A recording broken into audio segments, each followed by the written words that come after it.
All right, well, let's get started. I want to welcome everyone to today's presentation of Stage Stories. My name is Mark Slavkin, and I'm proud to serve as Director of Education at the Wallis Annenberg Center for the Performing Arts in Beverly Hills, California, which we affectionately call the Wallis because it's a lot easier to say. The Wallis was given the opportunity by our city of Beverly Hills to reimagine a historic post office building as a center for the performing arts. We have two beautiful theater spaces, and we present and produce work in theater and music and dance and film. We also have a dedicated education wing as part of our campus. And that wing allows us to offer programs for arts learners of all ages, from young school children to older adults. We believe that everyone has a birthright to grow in and through the arts, and we feel privileged to be able to share these opportunities, as I said, with people of all ages. My colleague, Deborah Pasquerette, who you'll meet in just a minute, has really helped us look at the idea of what we call creative aging and think about programming for older adults, say age 55 and up, who have enormous creativity and artistry within them and wonderful stories to share.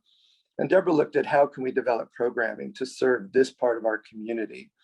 She's done a masterful job both designing, creating, and teaching programs now for several years, first in person and more recently on Zoom.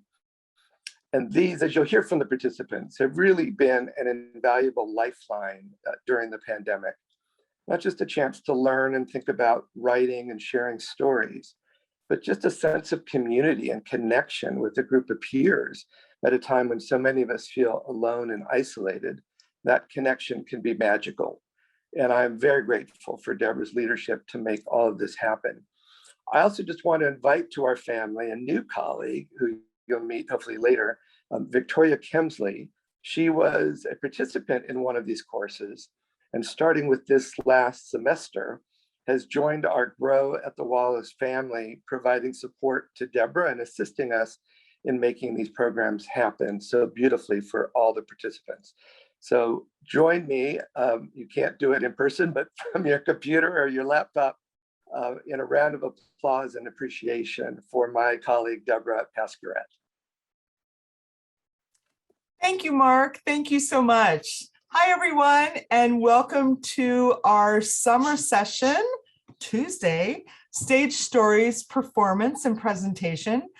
I am beyond lucky to get to do this job and to be in the presence of these incredible writers and storytellers.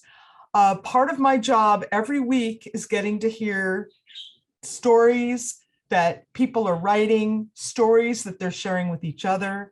And today, you get the gift of hearing the story that they've decided to share with you. Throughout the course of the 10 weeks, there's it's a set curriculum for Stage Stories, and there are different prompts that are given every week. There are different ideas that are set up every week for them to write about. And this is a culmination of what they've written throughout that 10 weeks. It's the story they chose that they want to share with you. So after we have the sharing of the stories, I'll invite all of the writers back and we'll be able to have a quick Q&A with them.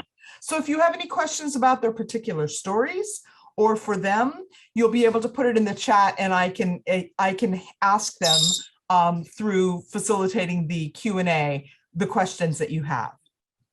So what I'd like to do first is the first person that we're going to have share with us today is a really special member of our group.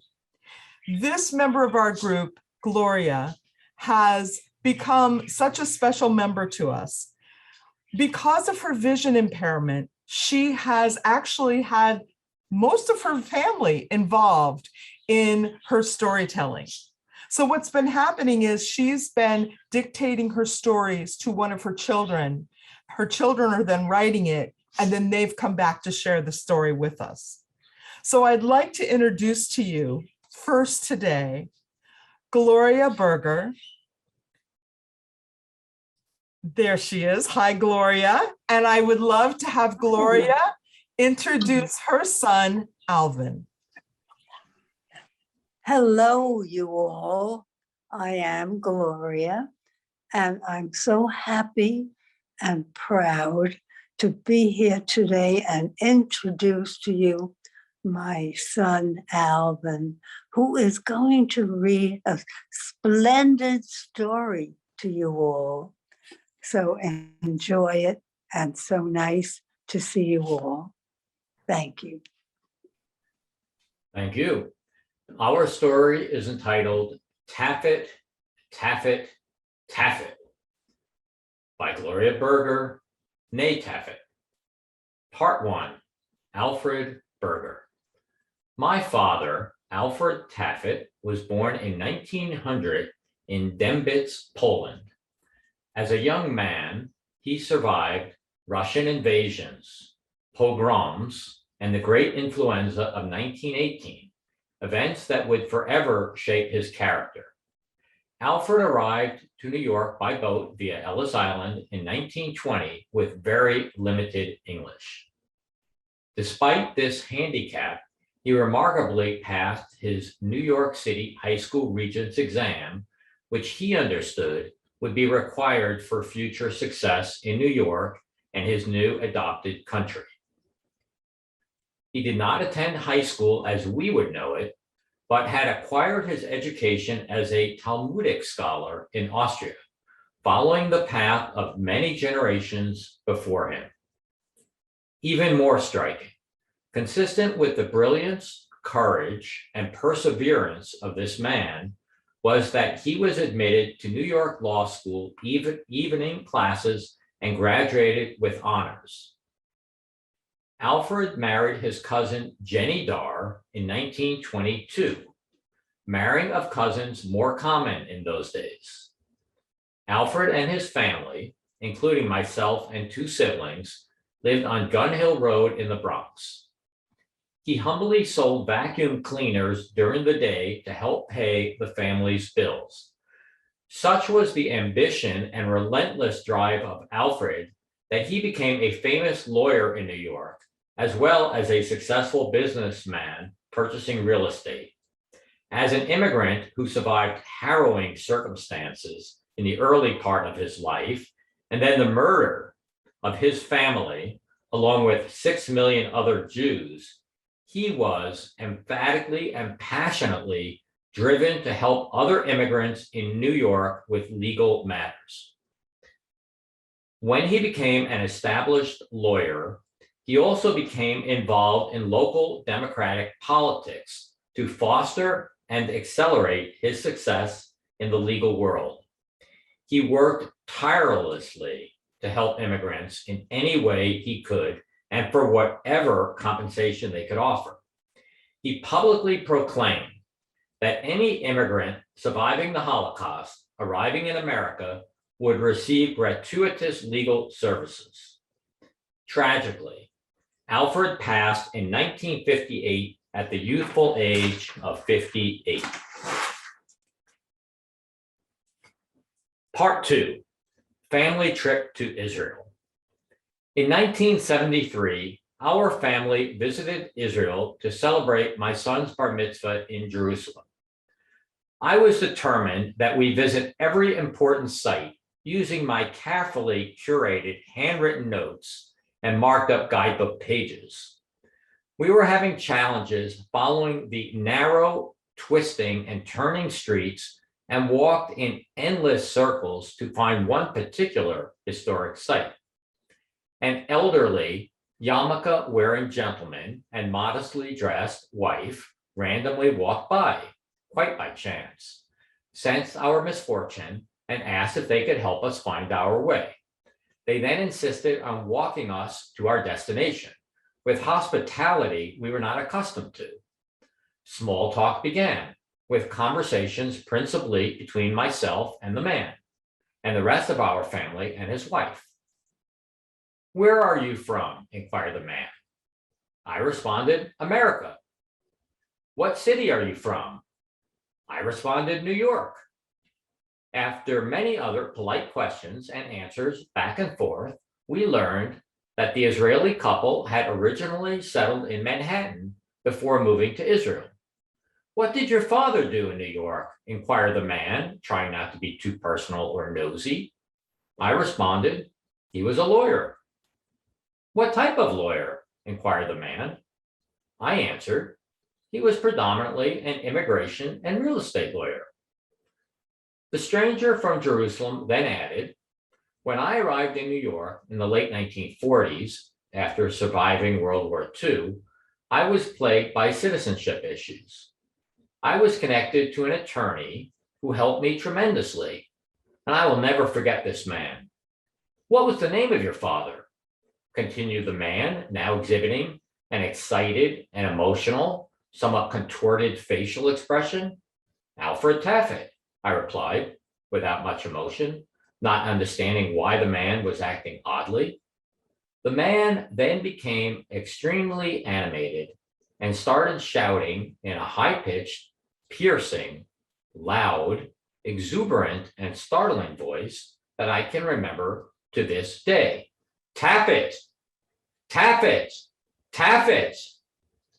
That man spent months helping me, along with so many other immigrants in New York who had legal immigration issues, and at no cost.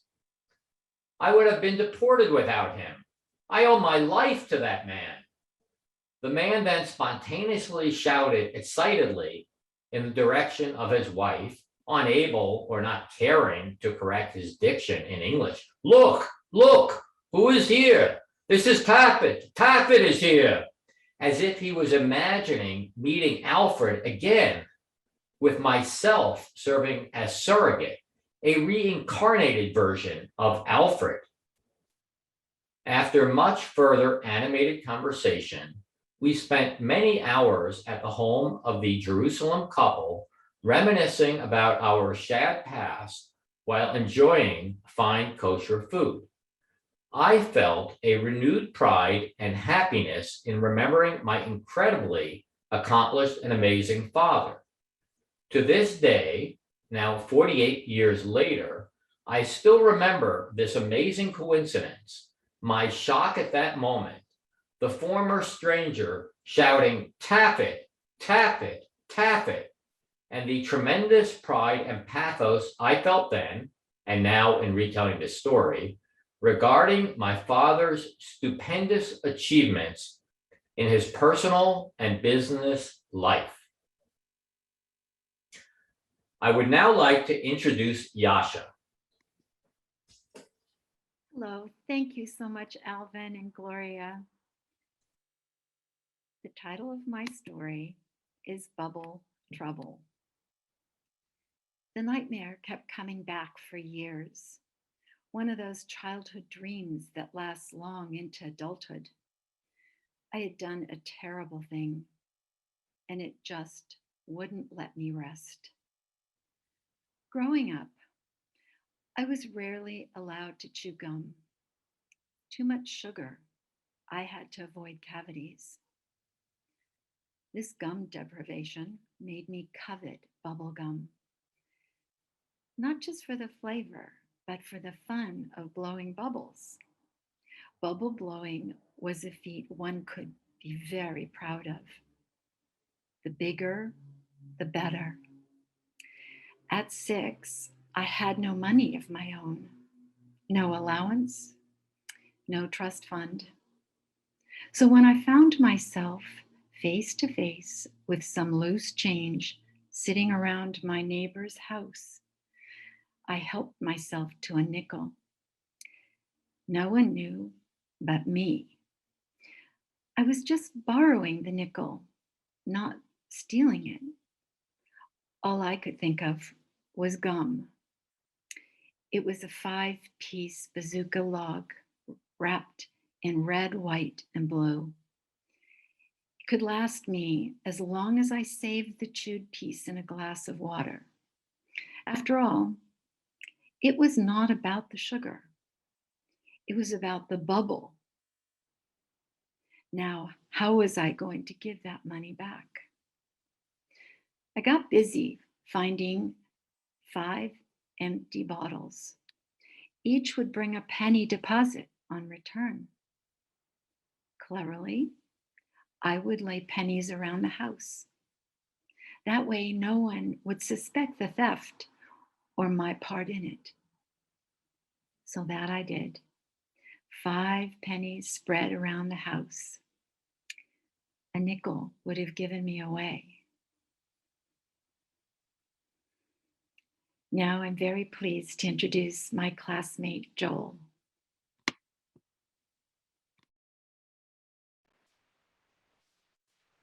Thanks so much, Jasha. The story I'm going to read is titled New Balance. Each sneaker bore a neatly stitched Old Glory beneath the declaration made in the USA. And so, with every step, I planted a flag on the streets of the ancient Russian capital. Surely there must have been grains of US soil, loosely ensconced in the waffle-patterned soles, which, at points of their own choosing, would evacuate onto Nevsky Prospect, or onto the street that paralleled the river Neva in front of the Idiot, the pub named presumably for Dostoevsky's masterpiece, and not the aggressive gypsy panhandler I'd encountered on the same block. Or just outside the Russian mafia commandeered former Jimmy John's sandwich shop, which was now a Jimmy John's knockoff. Or perhaps I'd be time-releasing molecules of America throughout the infinite galleries of the Hermitage, the sprawling capital of art that had been Catherine the Great's winter palace. I wonder whether Gogol, when concocting his classic story, The Nose, in which a nose falls off the face of a man while he's eating a sandwich, and is later seen striding out of the Kazan Cathedral in full military regalia, could have foreseen that I would one day defile the grounds of this very same landmark cathedral by tromping around in my moderately priced Western footwear. Perhaps it was Gogol's spirit exacting revenge when the 3 Kalashnikov-encrusted policemen led me into the shadows of an arched wing of St. Petersburg's architectural jewel. Using the pretext of checking my passport, which I didn't have on me at that moment, a situation that, in the last major adult promise I'd ever make to my mother, I vowed not to fall into. The rifle-bearing policeman tried to extract from me a bribe without overtly saying so. I was in Russia, away from everyone I'd ever known, and now truly anything could happen. It was my moment of WWJBD. What would James Bond do? Or at least WWAWWMD.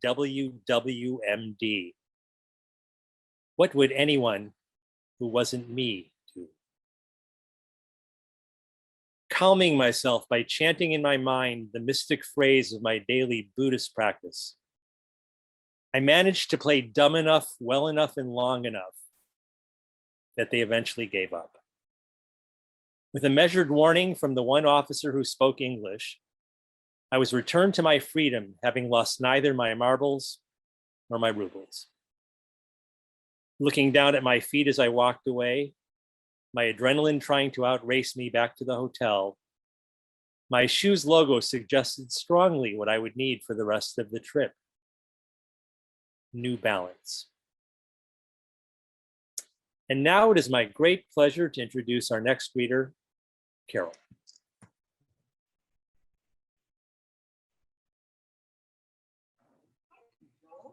My name is Carol, and the title of my piece is The First Time I Was Afraid.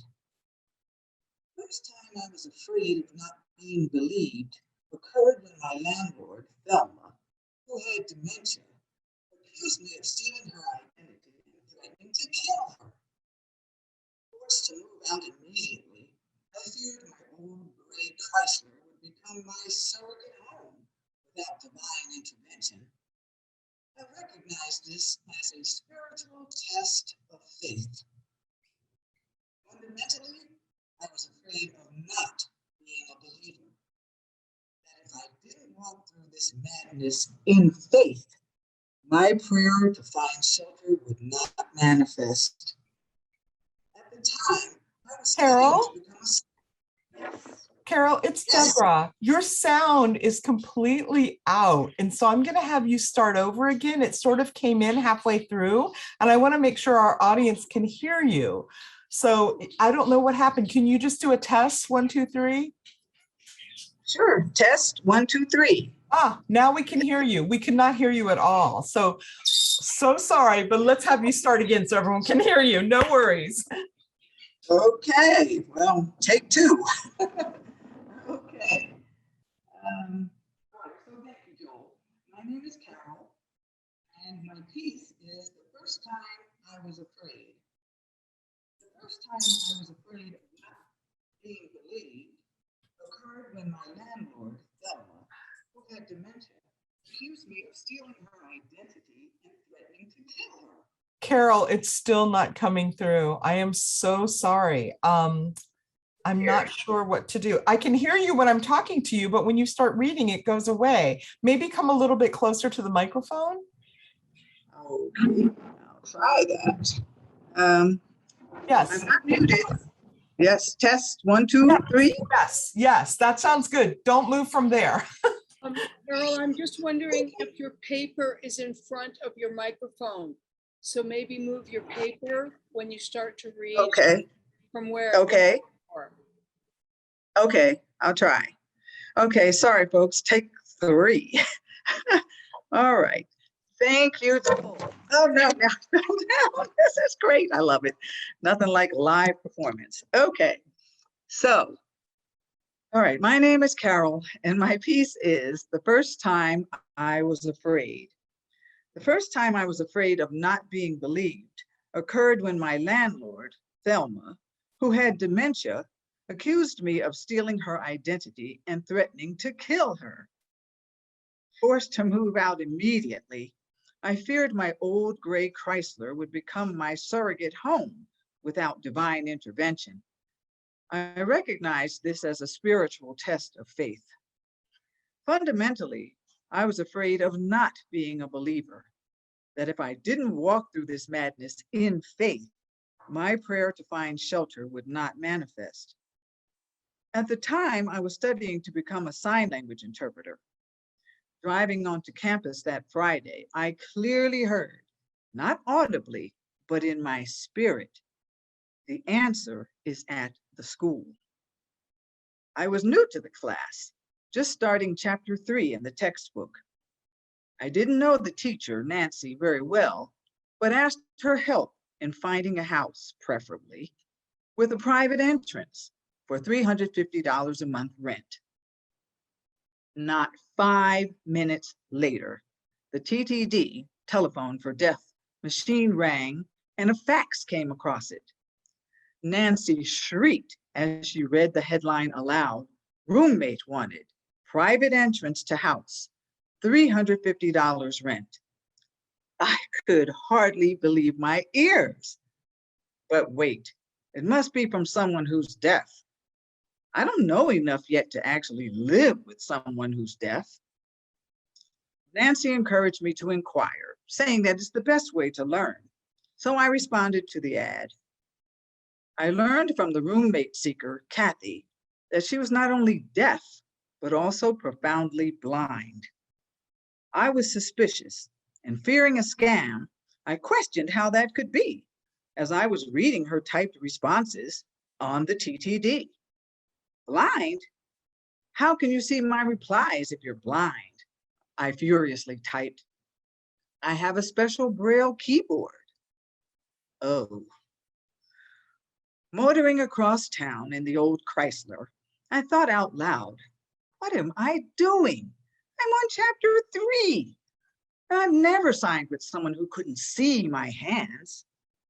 She might not understand my signs, or I hers. Frightened, but desperate, I met her at her home. Upon arrival, my nervousness subsided a bit. Approaching Kathy, I felt a calm assurance that I describe as an anointing. When she placed her hands delicately over mine so as to feel the shapes and movement of my signs, we communicated effortlessly. It was surreal, as if I'd been cast in the movie The Miracle Worker. I as Anne Sullivan, whom I idolized, and Kathy as Helen Keller. Still, I was unsure about moving in. I felt a huge weight of responsibility that my battered self-esteem just couldn't bear. I prayed about my decision in church that Sunday, seeking a heavenly sign, a clear sign, not doves on windowsills, nothing to interpret, tangible direction. The pastor sermonized about humans being like clay, shaped by God, the potter. He spoke in tongues, did a holy dance. You need to go to the potter's house, repeating, hallelujah, hallelujah, the potter's house. Exhilarating preaching, but no sign from me. Next day, I called Kathy to decline. It was just too rushed. We don't know enough about each other. We don't even know our last names, I typed. Her response appeared in blue letters, one by one, on the LED screen. P-O-T-T-E-R.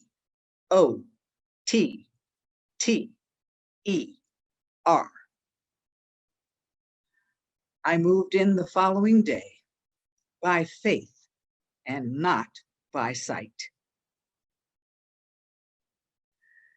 And now I'm pleased to introduce my distinguished colleague, Arthur.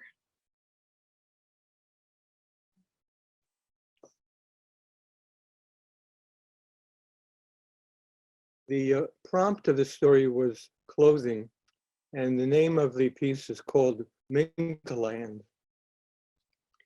There are two types of clothing people: those who believe that expensive and well-fitted clothing are signs of success, and those who believe that clothes are the most practical way of not being naked in public. Since I was a member of the second group, I gave this assignment serious but not meaningful thought the past week. Then it occurred to me to focus on what happened when I was 12 years old. I was home during the early evening with my mother and 8-year-old brother Peter, waiting for my father to arrive. He came in the door carrying a garment bag over his shoulder. "Shirley," he said, "look what I got for your birthday." My mother began jumping around with joy. I had never seen her so happy before or since. "Is that what I think it is?" she asked my father. "That would be weird," I whispered in Peter's ear, "if he knows what she is thinking before she says it." "Take it out," my father said. She was still smiling and jumping around when she removed the strangest thing I had ever seen in my 12 years of living. Little animals held together with their leg paws, tails, and heads. "What is that?" I said. "It's a mink stole," my mother said. "What is a mink?" My father explained. A mink is a small animal with beautiful fur that people use to make warm coats and stoles to wear in the cold weather. "What is a stole?" I asked. A stole is a shawl wrap that women wear around their shoulders. "What do you think of it?" my mother asked Peter and me after she put it on. Since Peter could not stop laughing long enough to say a word, I had the burden of responding. "I have never seen anything like it," I said. "That means you like it," my mother said. "I guess that you could believe that I said." I told my friend Howie about it next day. "Your father must have fallen into it," he said. "My mother has wanted one for a long time, but my father said he can't afford it. Did you like what your mother looked like with it on?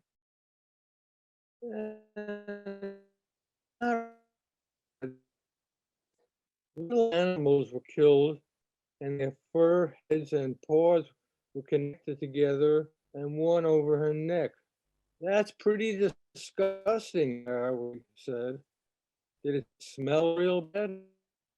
I don't know. I would not get too close to it. Do you want to hear about the dream I had last night? Of course, said Harry. Here's the dream. All the minks came back to life, attacked my mother, and escaped to Minkland. Wow, you're a scary guy, Harry said. I don't believe that I was scary, but I had foresight since in 2019, California became the first state to ban the sale of new clothing and accessories made of fur. I'm now pleased to introduce Deb. I've heard her story several times and have always enjoyed it.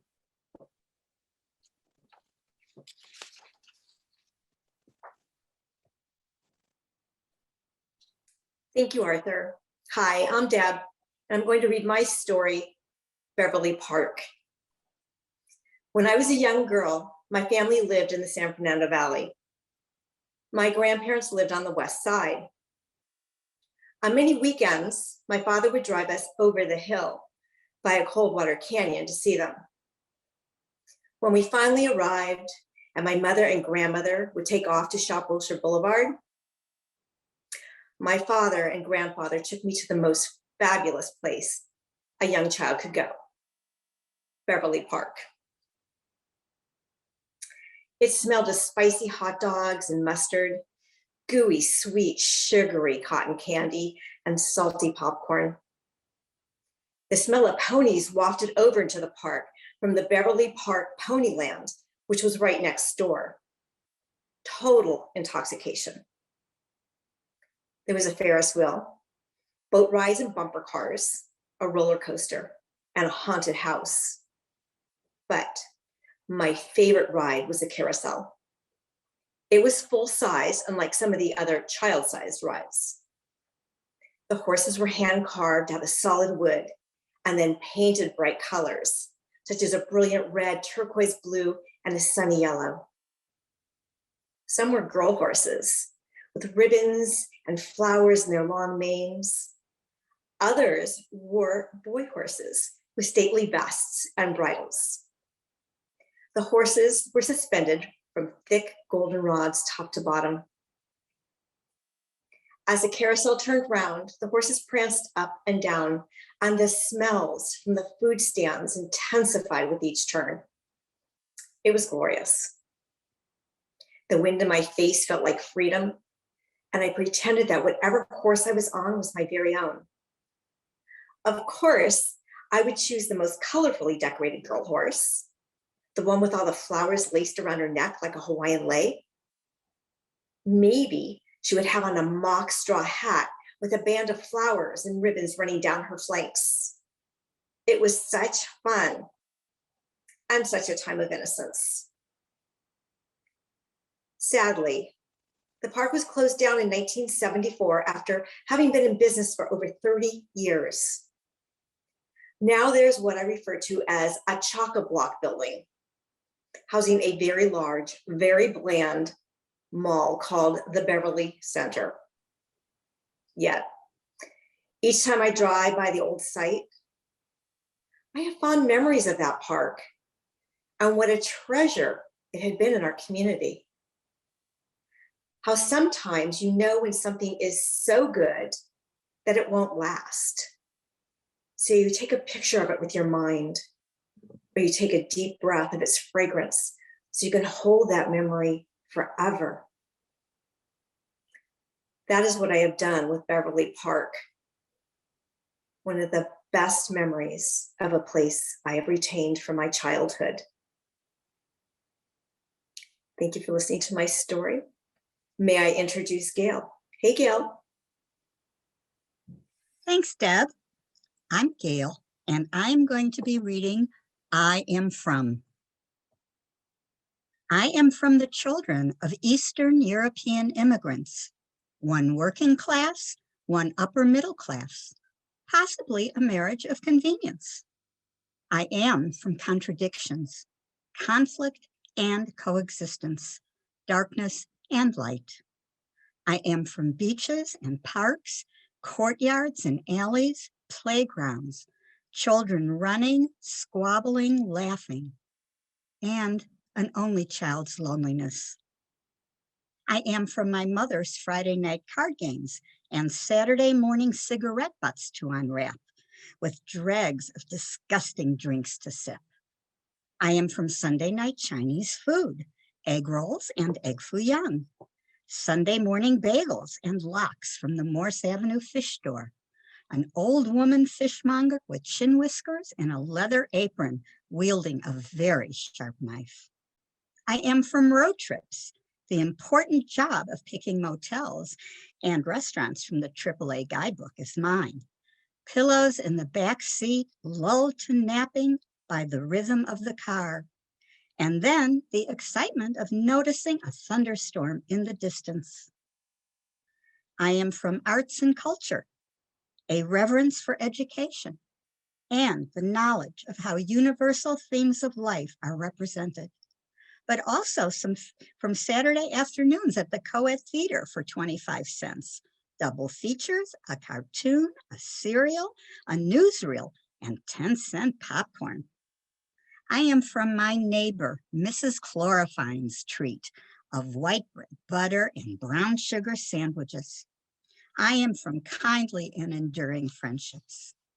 I am from Rhea Garfield and Mr. Dunbar, the pharmacist, fixing cuts and sores and styes. I am from orders. Get me more water, change the channel, bring me, get me, do this, do that. I am from narcissism, cold shoulders, emotional neglect, and figure it out for yourself answers. I am from, you are too old to sit on a mother's lap. I am from family secrets. I am from contradictions, marvelous memories, darkness, and tragedy. I am from magical moments of awareness, a bee buzzing in the stillness of a hot summer's day.